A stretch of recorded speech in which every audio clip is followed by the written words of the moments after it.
our campuses is just amazing, amazing. We keep learning new things almost on a daily basis. Why transfer is not a topic for our conversation today, it's not on our agenda, but very thankful to the great work that's happening in collaboration with Aspen Institute. That work is moving forward, and there is a convening, I believe, on June 26th, Dr. Dow, where we are meeting in person. Again, very thankful to the leadership, our co-chairs who are leading this group with President's Council and throughout the all segments, faculty, staff, deans who are involved in this conversation. That will be a significant work for our state of Maryland. With that, let's start with the first item, approval of minutes. Can anyone move that the minutes be approved? So moved. Second? Second. All in favor? Indicate yes. Thank you. Abstentions? Okay. Anyone not in favor? Okay. So minutes are approved. And today we are very, very pleased to bring DataKind for your information today. And they will make a presentation. It's highly, highly closely related to student success issues and how to provide students a very timely guidance, and that using some emerging technologies. So, Mr. Walls, please go ahead. Please introduce your team, and then go ahead with your presentation. Thank you, Secretary, and thank you, Dr. Dow, for inviting us to this meeting. My name is Quentin Walls, and I am the head of Education Partnerships for DataKind. I am joined here today with Dr. John Harnisher, who is the head of our education research, and with Mike Rome, who is the head of our customer success. And we are really pleased to be able to join this meeting today and share with you something that we've been working with Dr. Dow's team on for a while. And Dr. Dow, you seeing my screen? You are good. I'm sharing. Terrific.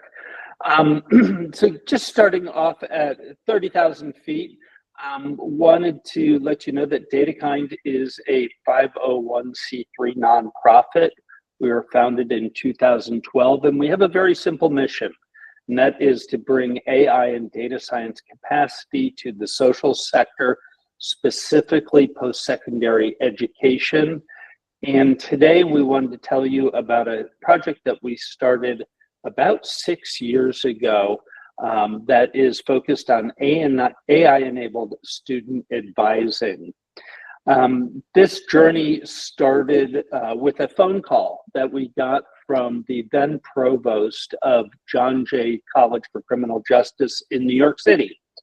And Dr. Dara Byrne shared with us that they were seeing about 50% of their college seniors who had already achieved 90 credits were either stopping or dropping out. So you had a very large population of students who were now in a considerable debt and not getting their diplomas. And this is not good. And so she said further that the school had a 600-to-1 student advisor ratio. So the advisors had very little chance of figuring out what the heck was going on. And so she asked us, could we take a data approach to discovering ways of perhaps stopping this trend? And so we said yes, and she handed us the school data, actually 10 years of John Jay College data going back to about 2007. And we began to train a machine learning or AI model based on looking at those students that over those 10 years had successful experiences at schools and those who had less successful. And the model began to identify the deltas between those two and train itself to be able to identify students with a very high rate of accuracy that were in need of additional support. After 2 years of running this model, the school was able to increase its graduation rates by 32%. And that has been kept going ever since. DataKind is by no means taking credit for a 32% increase in graduation rates. This was all on the school and the advising teams. What DataKind did was reduced a 600-to-1 ratio to a 25-to-1 ratio. We were able to give the schools a list of student names, and this is what the output looks like from the model, where you see over in the left-hand column the student IDs. DataKind does not receive any personally identifiable information. We never see a student name. We receive an alphanumeric code for each student. So the model lists the students on the left-hand side, then offers a score based on a 0 to 1 basis as to how much that student may be in need of additional support. And it specifically calls out the support call with yes and no against those. And then it goes on to list the 5 factors in priority order as to why the model believes that this particular student is in need of additional support. So in the case of these examples being shown here, you're seeing things like a credits earned to attempted ratio is low, late enrollments, perhaps toxic course loads, diminishing GPAs, and are all opportunities for improvement. We are not focused with this model generally on those students who are at the lowest levels. We often find that many of them probably aren't going to succeed with additional support or not. And it's generally for financial reasons that they're facing that. We're dead center focused on the core student body. Every student is ranked, but those that tend to have these factors rank highest. Any one of the factors shown in the model may not normally raise a flag in the advising department. It's the combination of these factors. So we might see a student who has a diminishing GPA going from a 3.1 to a 2.9, not something that would normally raise a flag. However, that same student may also have been seen to be late in enrolling. And in the next semester, perhaps they're taking biology and chemistry in the same semester, which could, for that student, be a toxic course load. That's when the flag would trigger for this model. With this success that we had at John Jay College, that caught the attention of the New York Times. An article got written which caught the attention of Google.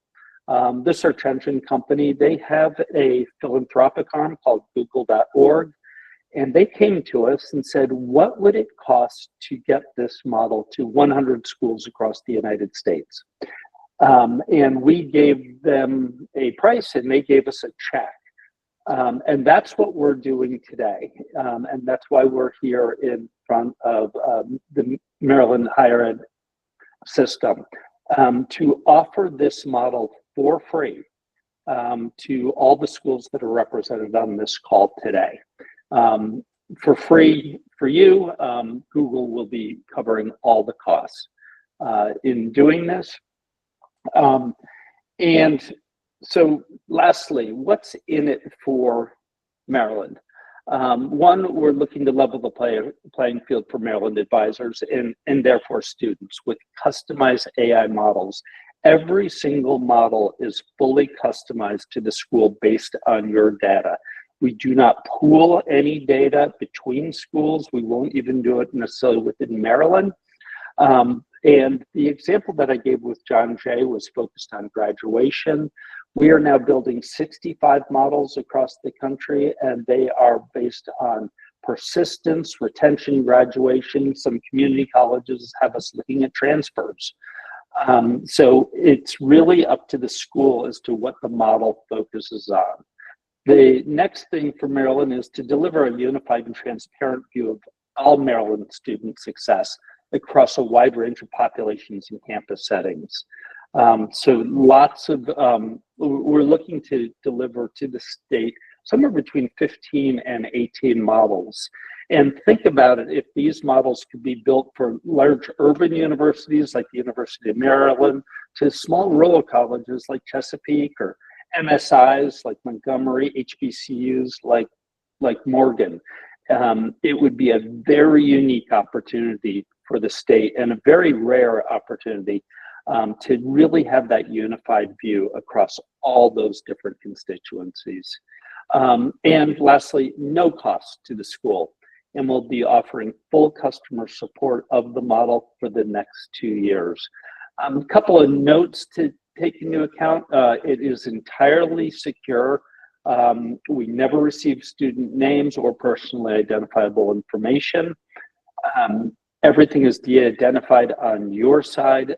We also meet the highest levels of data security. We're yet to work with a school that has surpassed our own levels of security, and this has been shared widely with the systems team in Maryland. And also, there are no new platforms or dashboards. Our approach is to put this data where your advisors are already going. So we are completely complementary and harmonious with all existing school information systems. You tell us where you want the data to flow, where the advisors are, and that's where we'll put it. So with that, I am finished presenting, so I'll try to get out of this presenting mode and come back to you all, and my team will answer any questions you may have.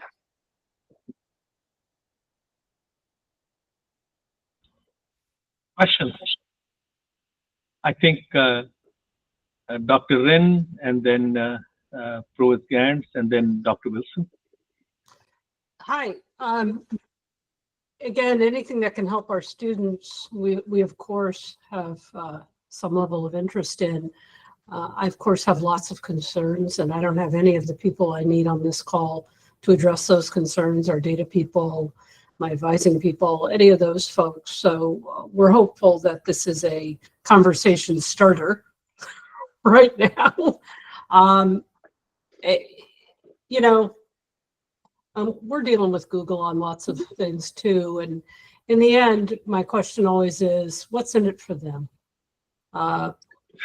Will they, who gets our data? I know it's not publicly identifiable, but we know what folks are doing with data from us now in terms of learning and teaching their machines. And so we'll have lots of questions, I think, and I can't articulate them. No, Doctor, completely understandable, and we're asked this all the time. So you're absolutely right to ask the question. Once the model is built, we destroy all data.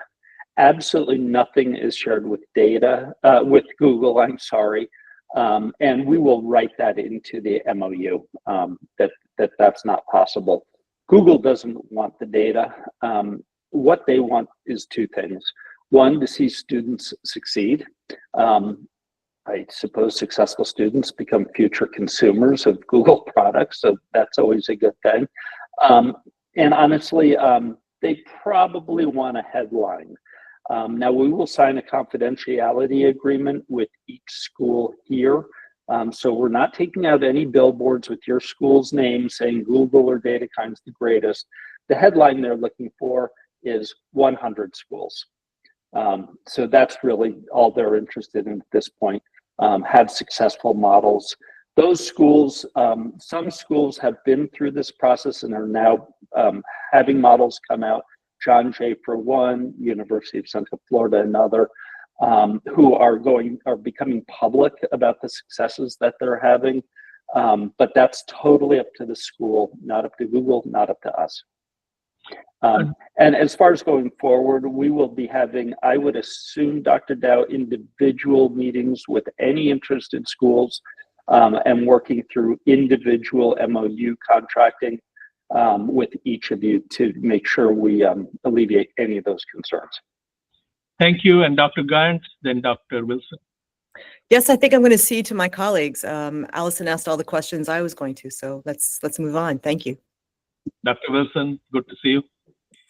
It's good to see you as well, Secretary Wright. Actually, from the standpoint of Morgan State University, we're very excited about this.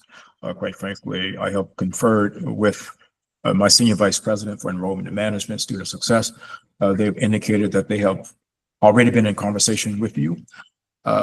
We understand the potential of this, and we do have a little history of this, which is probably why we're not we don't have many objections. So about 12 years ago, shortly after I arrived at Morgan, I had come off of a chancellorship within the University of Wisconsin system. And we started an initiative there where we were looking at the thousands of Wisconsinites who had left one of those 26 campuses without getting their degree. And they were within a year or so of getting it. So we started this system-wide initiative to try and identify as many of those students and bring them back as possible.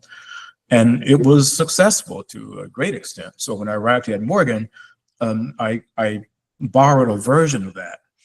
And we put in place here something called the Reclamation Initiative, where we identified all those students at Morgan who had accumulated 90 credits, had left the university without getting their degree, and they were still within the 6-year graduation window. Our CFO and I had a discussion. I think we set aside about $250,000 or so and gave each of those students that wanted to come back a small scholarship. I think it was like $2,000 up to $10,000 over 2 semesters. The bottom line is that the first group that came back and finished within a year, our graduation rate increased by 2 percentage points. And then it went another percentage point. And so we saw this as an investment in that group that if we had done nothing, they were going to be in debt, as you indicated, without a degree. So, Secretary Wright, I guess I'm saying that based on what my team has already shared with me and your presentation today, especially now incorporating the AI analytics and all of that into the model, you can count on Morgan to basically be a part of this effort. Thank you. Thank you, President Wilson. Dr. Phillips, then President Powers. Yeah, this is very intriguing. Thank you for giving me the presentation, us the presentation. And I would really like to see if I could get a copy of this and your contact information so that I can share you with our student support services. That would be very helpful. And the second question I have is, I don't know, Maryland, I don't think is unique, but financially speaking, it sounds like Google will be willing to pay for this for 2 years. Then what's the price tag? I would be curious to know. I mean, the heavy lifting would probably be in the first year or two, but how much does the overall cost to maintain the system? Sure. So first of all, being a nonprofit, DataKind builds all our systems on open source software. So each one of the schools will have full visibility into their model and actually be able to see the code that's building that model. Our intention is to actually make you self-serving by the end of those 2 years. That's what we'll be marching to. So actually handing the models over to you all. On perpetual licenses, we'll maintain possession of the IP, but you will be self-serving going forward on a perpetual license, be able to do it yourself. It's quite a simple model that's in place. Our hope is that Google will extend this contract. I have no doubt, Dr. Phillips, that at the end of these 2 years, Google's going to come to us and say, if we don't fund you, what are your plans for funding yourself? Will there be a paid model at some point? I'm guessing yes. Those schools would look very different than the ones that we're currently after. We're after public broad access institutions that are enrolling students that are underserved right now. We'll move over with a paid model. We'll focus on Elan, on Chapin, on Whitman, you know the schools, the ones that have the money. because we think we're advancing other products as well. So we think we'll have a full set of education products that will probably undercut the existing market at some point too. Thank you. President Power? Thank you. Thank you for the presentation. I guess my first question would just be, are independent colleges available? Are they able to access this as well? Private schools. Yep. So there's nothing in the grant that says we can't do that. The spirit of the grant is students that are underserved. So if a private school is also an MSI or something in some way serving underserved students, then yes, we'll allow them in. Okay, and then just a couple other quick questions. You mentioned the background briefly, but it sounds like you've been working with MEP for a while, and if you can just elaborate on how this partnership came together a little bit, and then also what full customer support means, because that can mean a lot of different things to a lot of different people. Yeah, and President Powers, I missed the first part of your question, the relationship with Google? With MHEC, with DataKind and MHEC, sort of how that, it seems like there's been a lot of... Oh, you guys are MHEC. Right. I didn't know who MHEC was. Oh, the secretary, Emily, others. Sure. I believe we were at Complete College America and ran into Barbara there, who introduced us to Dr. Dam. So we're going to every single conference. It's our best way of meeting the right people. And the second part of your question, remind me. Full customer service. Oh, full customer service. Yeah. 2 years. That could mean one person. That could mean a team of 12. That could mean, Yeah. We have a customer support team. Mike is on this call with me. This is very simple. It's a matter of running the report. So we are not asking for anything financial, but we are asking for your time. And we know that has financial implications. Absolutely. So here's what the process looks like. We will need about 2 hours of your student success team, or whatever you happen to call your team, to help decide what the model should be and what should be the focus.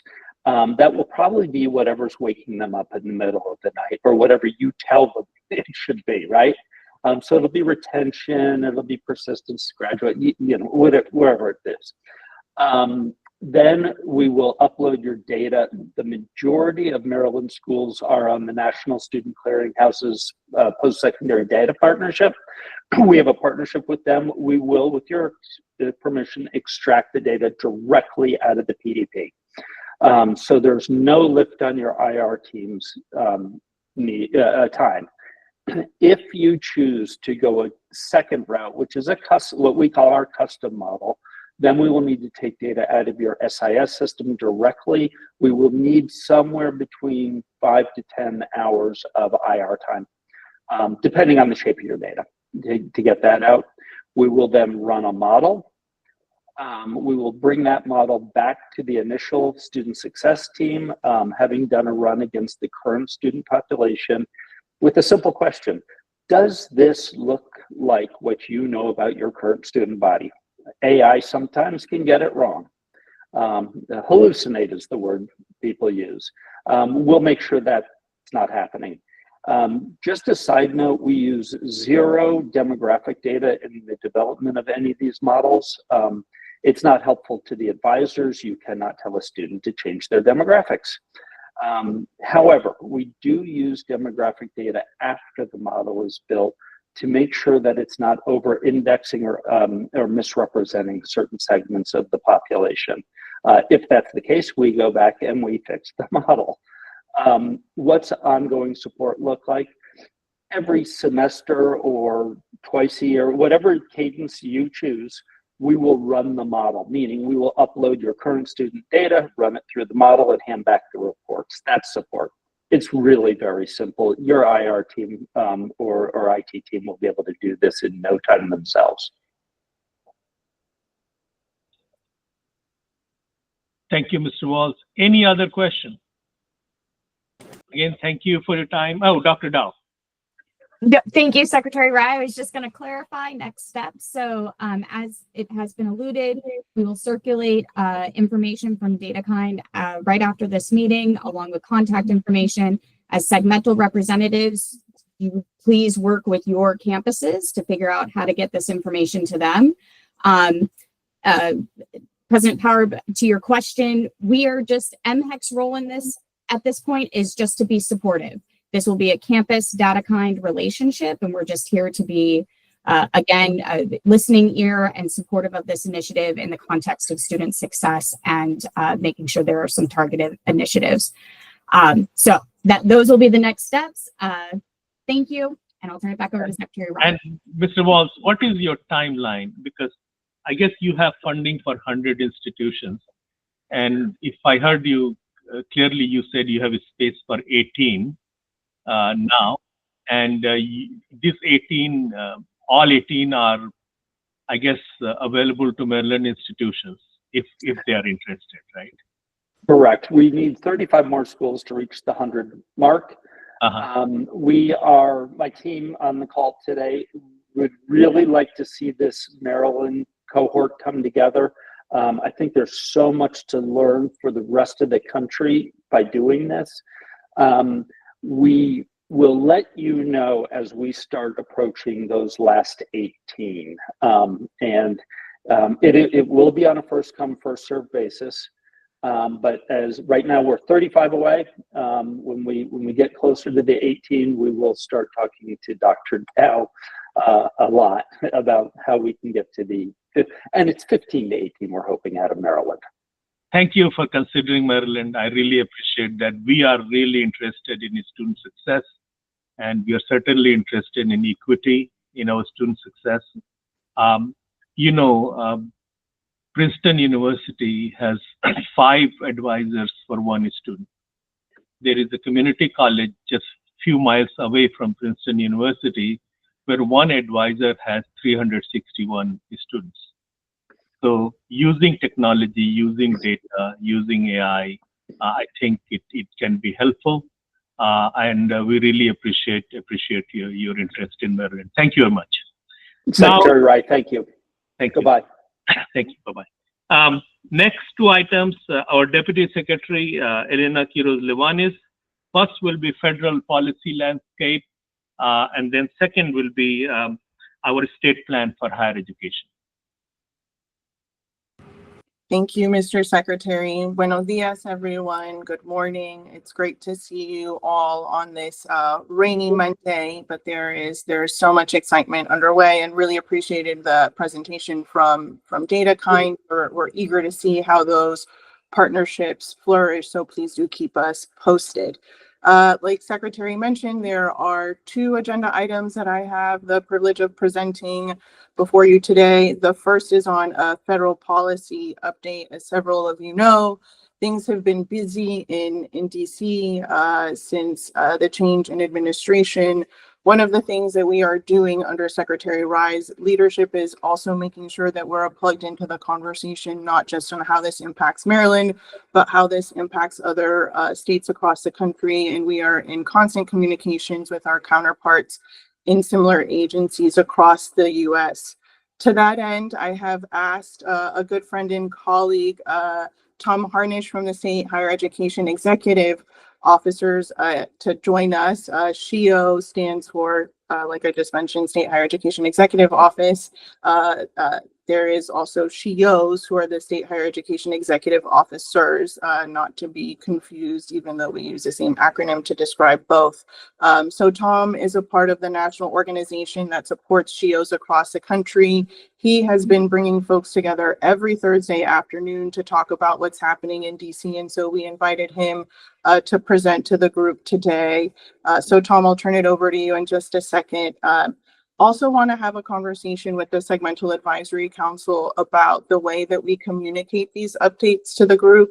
We initially proposed standing up a bi-weekly coordination phone call, and just want to check in on how that's working. So before jumping into the logistics, we definitely want to talk about the policy landscape.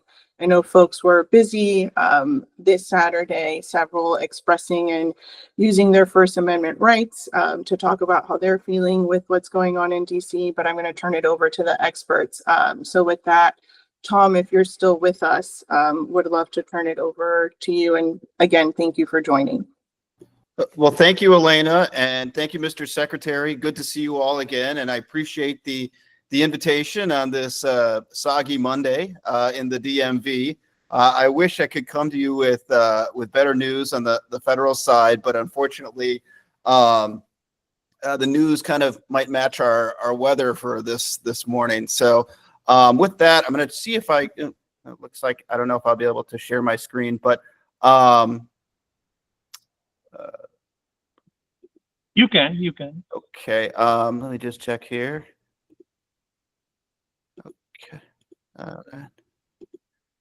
One second here. There we go.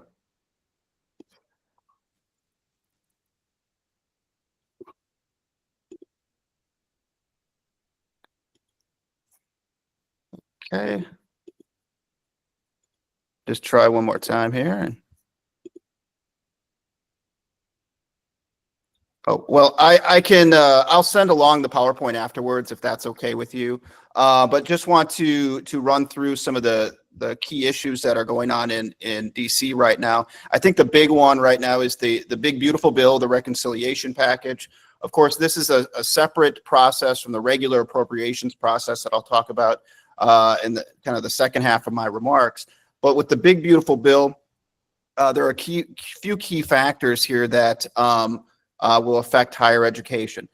This is the most important measure right now in the federal policy space because this is a process that can bypass the Senate filibuster. So the GOP has control of the House, they have control of the Senate. They don't need to collaborate with Democrats. All they need is 51 votes in the Senate in order to pass this bill. The centerpiece of this bill, of course, is extending President Trump's 2017 tax cuts, as well as making investments in border security and defense. For states, I'm going to get into the education portion here in a bit, but for states broadly, I think that there are two concerning areas right now that I would just draw your attention to. One are potential cuts to Medicaid. And we've seen as states have increased their Medicaid obligations over the past several decades, that has had actually a direct effect on higher education. And that there's actually been studies done about the causal relationship between increased Medicaid costs, which have gone from the early 90s from around like 10% or so up to now 19%, and higher education, which has gone from around 14% back to like down to 9.5% or so. So there's actually a relationship there. So when they talk about moving Medicaid costs to the states, understand that could have a very direct impact on higher education funding. The second area that I would draw your attention to is SNAP. So in the House bill, states would have to take on at least 5% and up to 25% of SNAP costs based on their air payment rates. And then they would also, the 50-50 split between states and the federal government on the administrative costs would change from 75% on the states and 25% on the feds. All of these are efforts to help generate savings at the federal level in order to lower the budget deficit caused by the extending those tax cuts. The Senate has a more scaled down version of the House, which caps it at 15%, and states pay nothing if their air payment rate is 6% or lower. But I did look into this for Maryland, and Maryland, their 2023 state combined payment air rate, the Center for Budget and Policy Priorities puts that at 19%. Just a shade under 19%. So with that, what would that mean? Well, in the House bill, their share would be taking on $373 million, and in the Senate bill that would be $223 million. Those would be additional costs being shifted over to states, not counting the administrative costs, just on the air payment rate costs.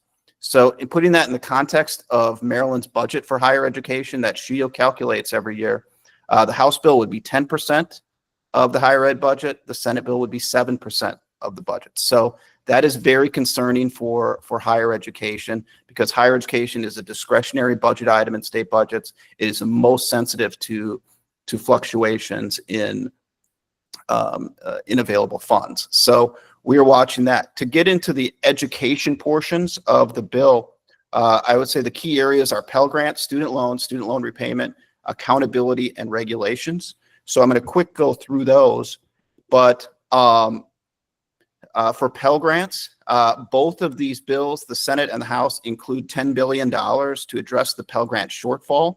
So Pell is running a deficit, and it's expected to run a deficit over the next 10 years. So it does include some money to help. Both of the bills include money to help address that shortfall. It also includes money for short-term Pell Grant credentials. So these are Pell Grants for programs between 8 and 15 weeks. So those very short-term credentials. And that would really empower states and state governors and workforce boards to allow those short-term programs to participate in the Pell Grant program. So so money for the Pell Grant shortfall, as well as workforce Pell, are in both of the bills right now. We were very fortunate in the Senate bill that the Senate bill does not include the House measure to cut off Pell for less than half-time students. So the Pell, this concerned all of us in the higher education community. We were united against this. In the House bill, it basically said if you're less than a half-time student, you don't get Pell, as well as if you're a full-time student, it's not going to be 12 credits anymore. It's going to be 15 credits. So the Community College Association said that 1 in 5 community college students would be kicked off of Pell. And overall, the American Council on Education said it would be 700,000 students would lose access to Pell. So we were lucky to beat that back in the Senate bill. But they did an analysis, and they said with Maryland, if the House bill were to go through, the estimated students impacted would be about 58,000 on Pell. And the total loss of Pell money in Maryland would be between $50 and $71 million.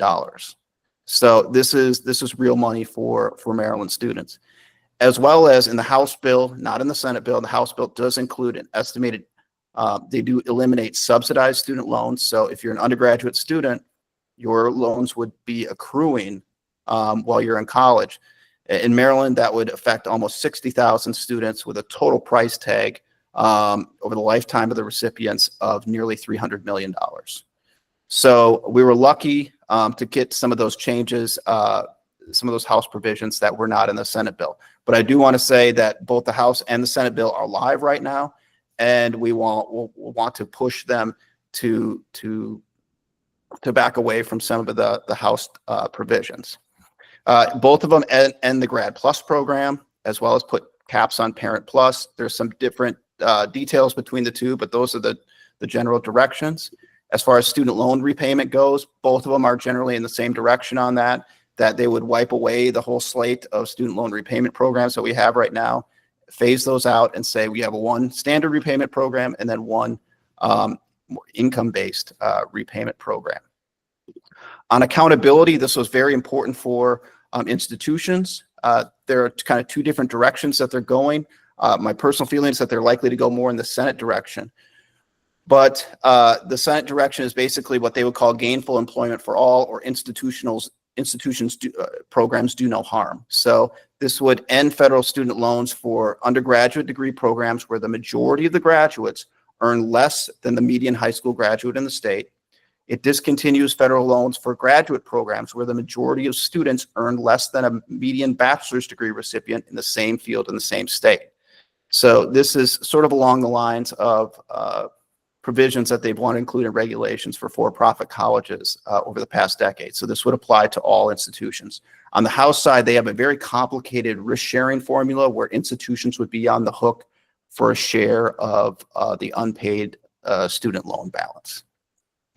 So those are the two directions that they're looking at with institutional accountability. And then there's also some regulatory changes in there as well. But I know I'm running close on time. Does anyone have any quick questions on the reconciliation bill? I know I threw a lot out at folks. We have time, so Okay. so questions are welcome, and especially there is a House version, there is a Senate version. Some of them are aligned in spirit, but some but they're all kind of challenging for us, each Yeah. and every one of them, right? They come to, it's time to ask questions. Thank you. Yeah. Thank you, Mr. Secretary. President Wilson. A great presentation. Thank you very much, Thomas.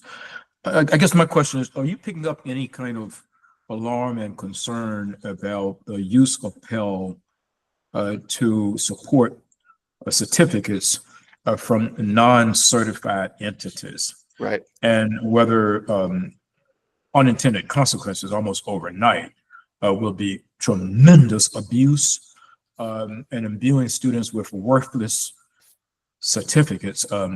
Even this morning in Inside Higher Ed, the American Enterprise Institute ran a piece on this, just in terms of how valuable those those certificates are. But what I took away from that is that opening up this door is really going to create just a nightmare. Tom, are you picking up that kind of alarm now with your colleagues across the space? Yes, Dr. Wilson, thank you for the question. It is a real concern. There have been bipartisan bills to move forward on a workforce Pell program for these 8 to 15-week programs. Where the real rub has been is, what are the guardrails on it? And do you allow for-profit colleges to participate? And that's been a concern, push and pull between the House and Senate and Democrats and Republicans now for several years. This bill does include some provisions, but as you noted, Dr. Wilson, some guardrails, but the concern is that these guardrails aren't particularly strong. And I believe it's 70% completion, 70% placement, and then the median earnings. There's also a provision on median earnings, comparing that to the cost of the program. But as we've seen throughout the history of higher education, when we extend programs like this, and we do have weak guardrails on them, it does open up. We have a long history in in higher education of waste, fraud, and abuse, and so that's a real concern. I think one of the real rubs from the community college sector is the non-accredited, non-institutional providers, and so that is something that they are worried about. Maybe less worried about the for-profit status, but more worried about that these non-institutional, non-accredited providers are going to be participating in the space, and that this could open up a whole slew of new providers. And the entity I think that's going to be most empowered by this is actually going to be states, and state governors and workforce boards are going to have to make decisions about programs. So it's going to fall to states to ultimately make choices about who gets in and who doesn't. So thank you for the question.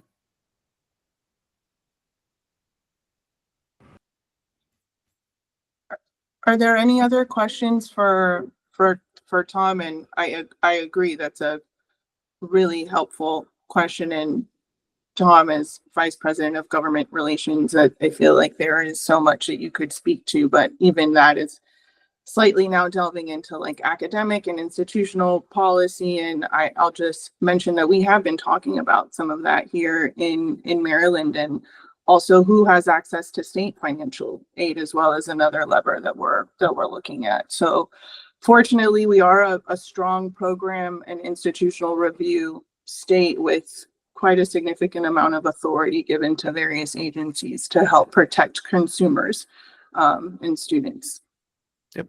One question, Tom, on the accountability piece. When you say this average earning of high school graduates, so would they look at national average or average of your state?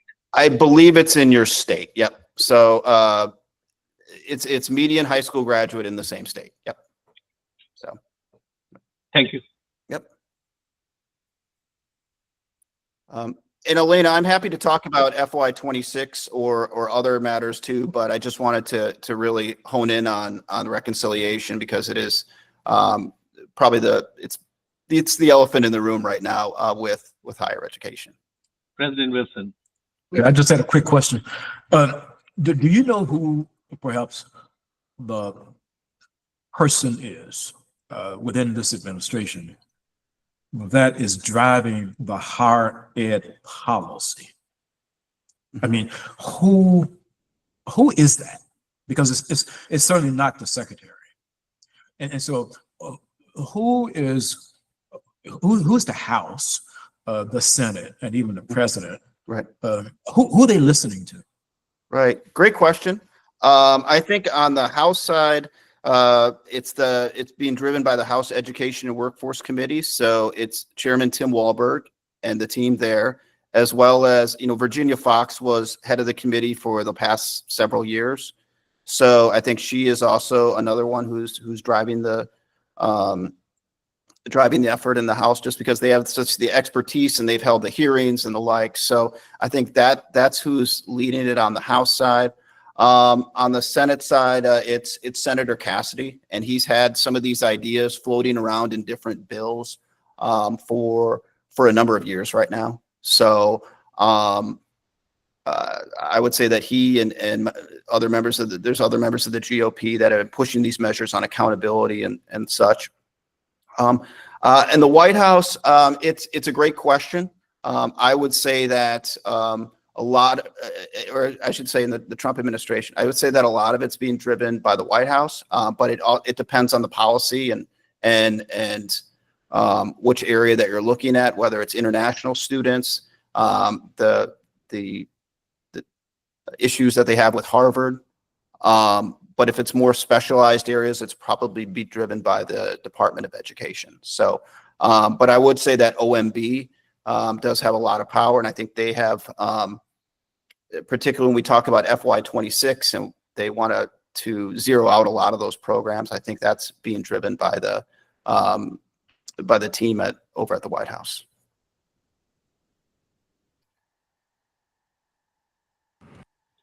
But the Department of Education is getting their team in place, so we'll see more policies coming out of there. But I think the general thrust of it is coming from the Office of Management and Budget in the White House. Thank you again, Tom. Thank you very much. Elena? Thanks, Tom. Thank you. Tom, did you want to talk a little bit about FY26 to give folks a preview? Well, not preview, but. Right. Yeah, happy to spend just a few minutes on FY26. So this is a different process than a budget reconciliation package. This does require 60 votes. So this is something that they will have to negotiate with Democrats. But I do want to raise some of the high points of that they've called for the Department of Education a 15% reduction. And they've called to eliminate many programs within the Department of Education affecting higher ed. So strengthening institutions, TRIO, Gear Up, SEOG, teacher quality partnerships, campus childcare, the FIPSE program, which does allow for grants for innovation in higher education, and federal work study would be slashed by 80%. So that is very alarming that they're calling for such deep cuts in the FY26. They've just started the hearings on that. With the House. Looks like the House is going to roll out their bill toward the end of July. So we'll be watching that. The Senate's usually on a later schedule than the House is. But we just encourage continued advocacy about what those programs mean for your campuses and for your students. And then also, they've been having cuts to the Institute for Education Sciences, which is research as well, education research. So I just did want to flag that for you. And I did want to flag just a few other things, if we have one more minute or two, is the travel ban has been implemented on certain countries. And that's been in the papers. New scrutiny of Chinese students, particularly if they're in sensitive areas or if they have affiliations with the Communist Party.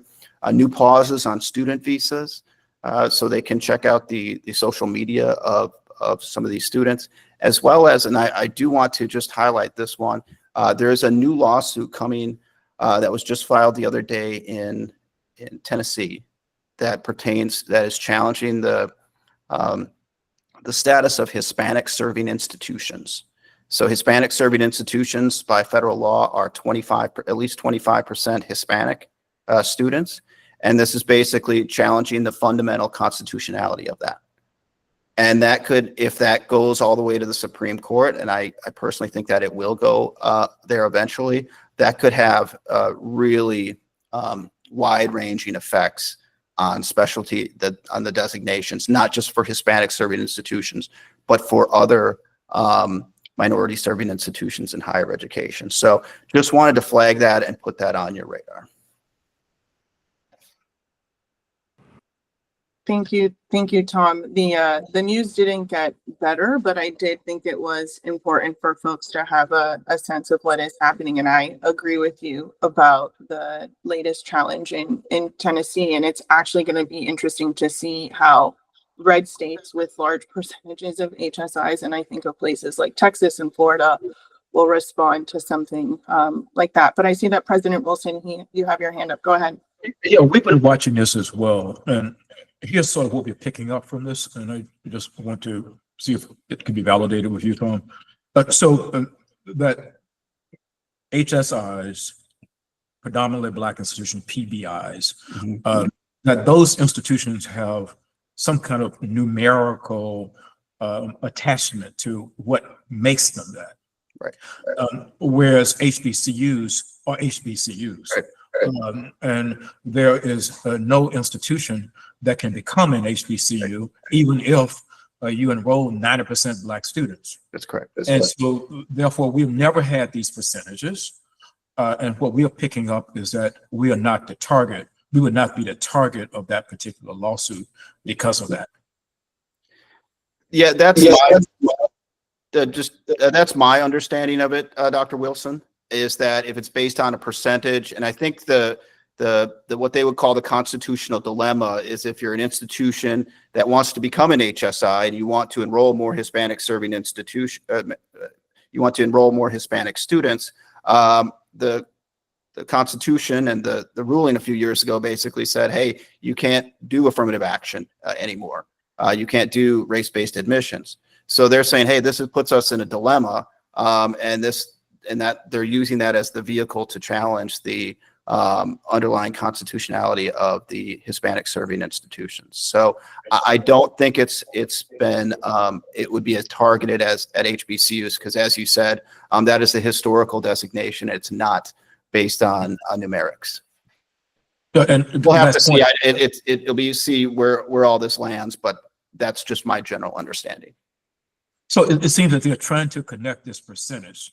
This is kind of armchair kind of perspective on this, with this notion that as institutions seek to become that, it is at the expense of white students attending the institution.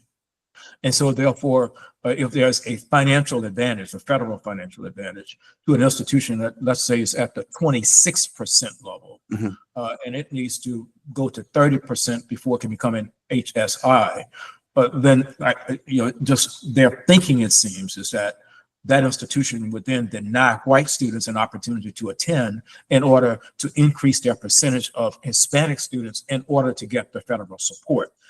It's faulty thinking. Trust me, it's not rational thinking, but that's the only way I can begin to try and understand just a tidbit of what may be going on here. Yep. Yeah, that seems to be the general logic in this, is that they're basing it on the affirmative action ruling from a few years ago and trying to move the logic over and apply it to the HSIs. Thank you, Tom. And yeah, this is directly connected to SFFA, and it'll be interesting to see to what extent race-based funding changes or goes away. And interesting is not used in a positive standpoint, especially when we are in a state that has at least a couple HSIs, and we strongly support our HBCUs. But President Wilson, you're also right to separate the HSI designation process and the historical nature of HBCUs, where there is no percentage allocation. It's not based on demographics in the same regard. Any other questions for Tom?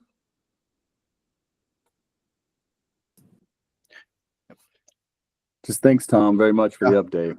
Yeah, thank you, Brad. Good to see you again. Thank you, Tom. Both on the faculty at Georgetown. So yeah, good to see you. Yep. Your And we'll students also are be lucky to watching have you, Tom. and Elaine, just one thing. I sorry, I keep bringing these issues up, but there's so many of them. The in-state tuition for undocumented students and the lawsuit in Texas.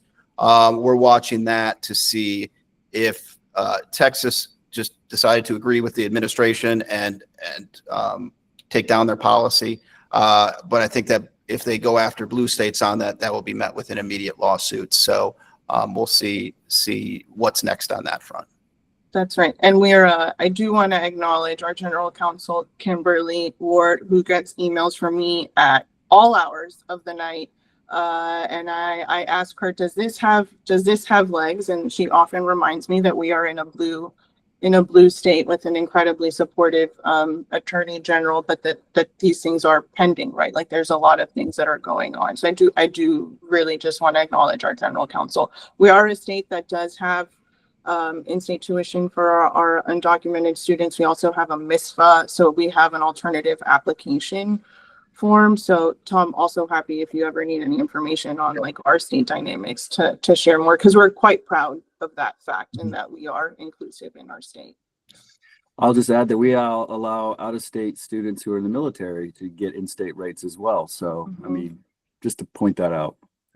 Thank you, Dr. Phillips. Like Secretary Rice said, equity and access really do mean something here in Maryland.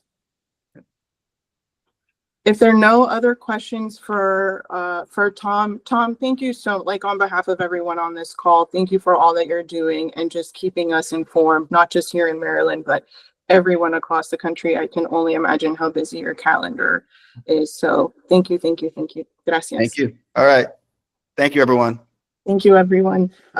So on that note, I did mention that there was a logistical element to this as well. As you know, we attempted to stand up biweekly coordination phone calls shortly after a lot of the executive orders started coming out from DC. What we would like to propose is to pull that conversation for tomorrow down, given the comprehensive update that we just had. And we would also propose perhaps pulling the remainder of them down for the rest of the quarter, and then we would proceed to more of an ad hoc approach. So if there is something that is emergent or really requires a conversation with the group, that we would pull folks together to have that conversation, but we just wanted to put that on the table and get your reaction. I'm getting a thumbs up from Mac and Dr. Phillips, thumbs up from Mikua, Dr. Power, President Wilson. Okay, I'm not hearing any objections. So we'll continue to make this basically a standing item at Segmental and have ad hoc updates as necessary.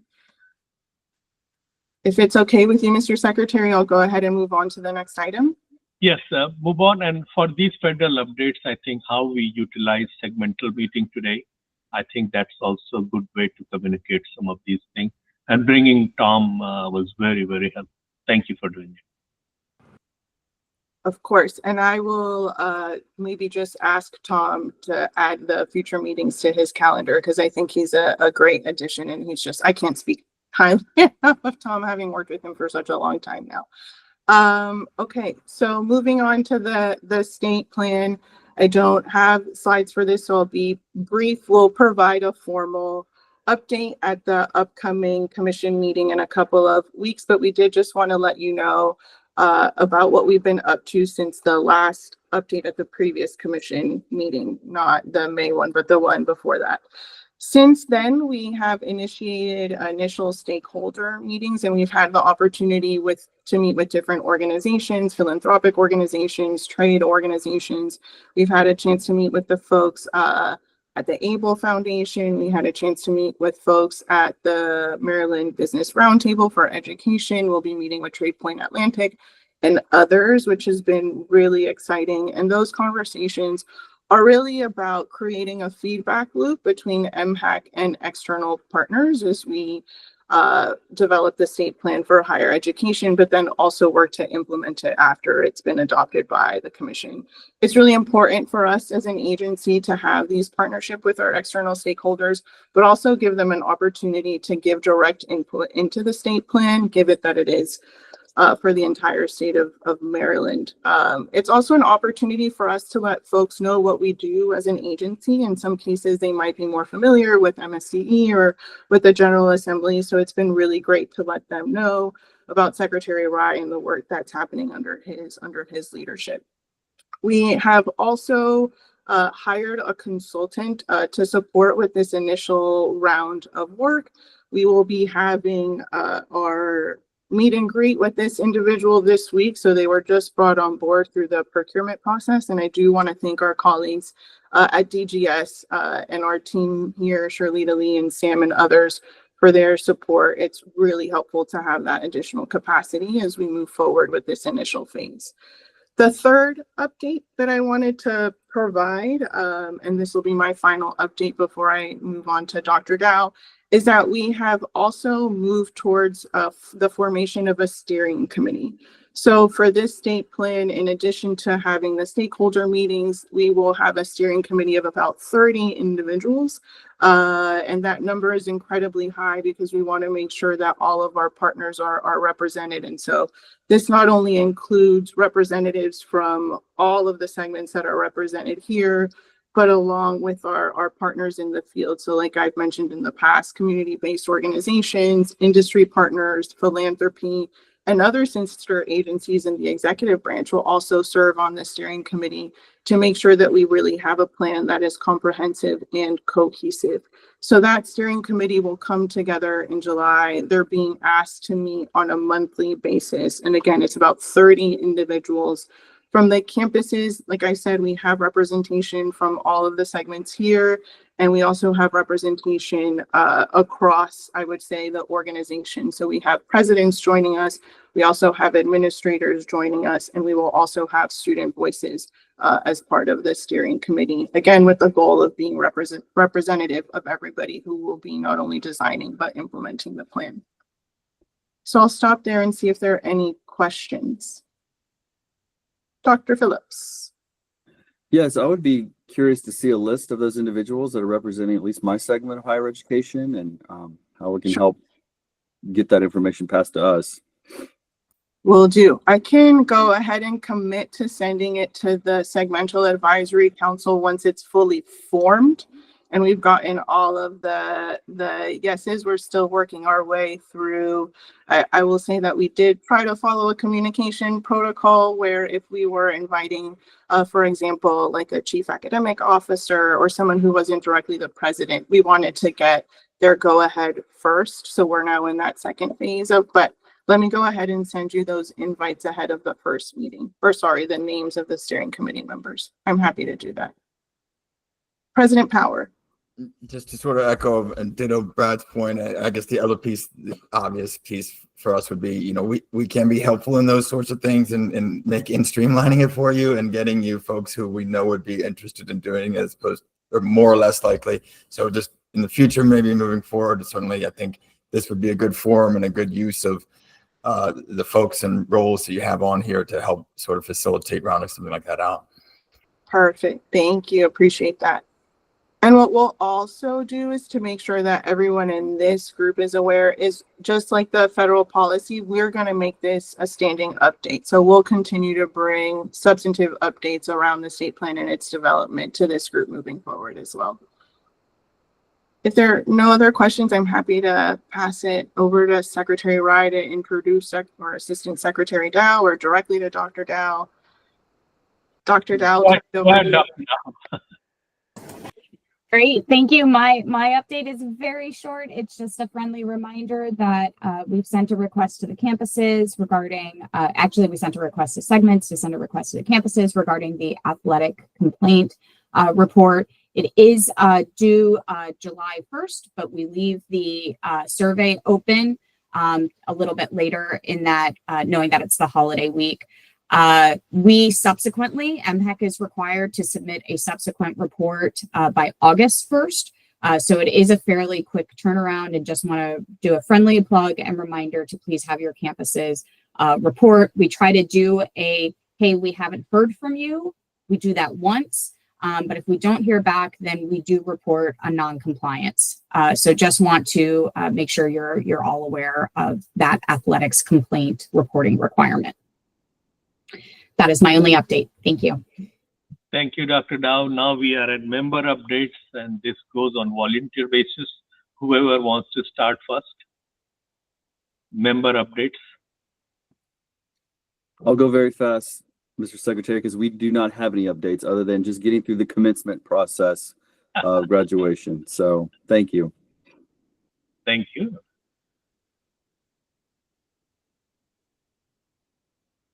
Anyone else?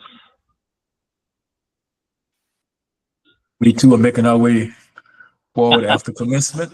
Thank you very much, Secretary Wright, for attending our commencement ceremony. We are once again expecting a record number of new freshmen and record number of total students. We have been very public that we don't want to increase our student population here now substantially. And so we are looking at just a few students increase in the freshman class just to keep the positive trend lines going. But that's very exciting. We're still expecting about 55 to 56% of our students from Maryland, but we do have almost every state in the nation represented on the campus. And of course, we don't know internationally where that's going to go, but you know, we were up, well, I don't know, 75 countries or so before all this started. So we're very pleased to see that. Thank you, and congratulations, Dr. Wilson. I attended your commencement. It was just a wonderful, wonderful ceremony, and I attended several and really enjoyed that part. And make sure next year again, colleges that I couldn't get this year, I'd like to be there next time. I think international students is something we are watching closely. Maryland has 22,000 international students. If you think of that as a campus, I think that will be second or third largest campus in our state. And our comptroller's office did an analysis in FY23, the revenue from international students for our state was $1 billion. So that's a very important aspect, not just from financial point of view or revenue point of view, but what it does in other aspects of our lives here. So that's very important. Matt? Thank you, Mr. Secretary. I think really just one sort of request and question rather than even an update, but we made a number of things sort of standing items for these meetings moving forward. I do think if given how many we put on there, if we could also do one on financial aid, that'd be helpful to a lot of folks on this call. And with that, sort of just one question on GA decentralization and sort of where that stands and what MHEC's thoughts on that are, given the delay that we've already gone through a year of. Yeah, so I spoke to our director, Al Dorset. He is on vacation. He was supposed to give an update here, including the decentralization and how we work with the institutions of higher education on that part. He will be back on Wednesday, and he'll send some guidance and ask some input from institutions of higher education before the end of this week.